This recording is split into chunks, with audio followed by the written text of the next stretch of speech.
Well, this seems like an annual occurrence of having you on Countdown. Welcome to Countdown once again. It's like the Queen's speech, isn't it, really? It does, really, Yeah. yes. Welcome to Australia. Thank you.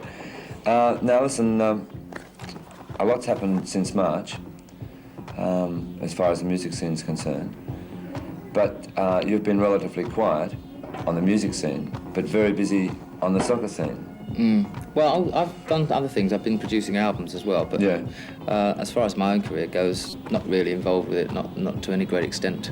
Soccer scene, yes, because it's become very important, the Watford Football Club thing, and becoming chairman, I've had to devote a lot of time to it.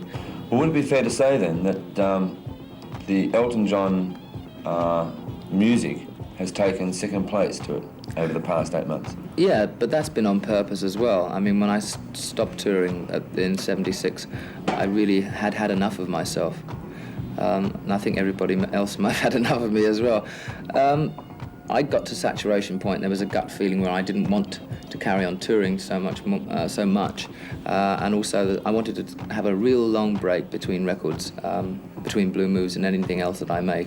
And I knew in the interim period there would be a Greatest Hits Volume 2 came out, so I was covered from that as far as having releases go. It was sort of planned, and I've enjoyed it. In fact, I'm more confident now about my career than I ever have been. About this time last year, you seemed very, very enthusiastic about the Blue Moves album.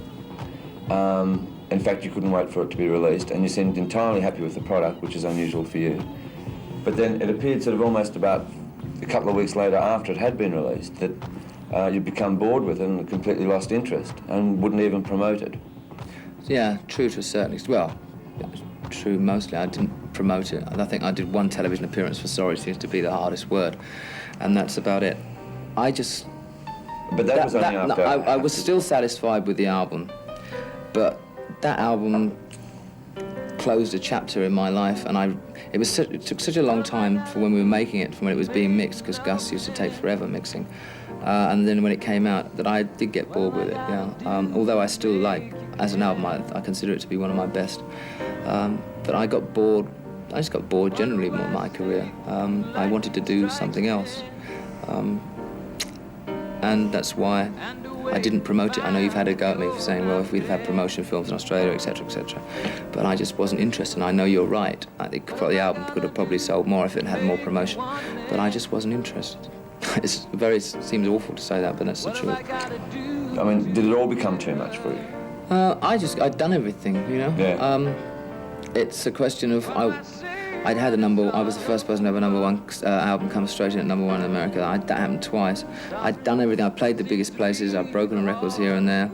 I think it was time. I realised it was time for me to step out and reassess myself. Either I was going to go on as a product and just churn myself away and become really, really bored with myself.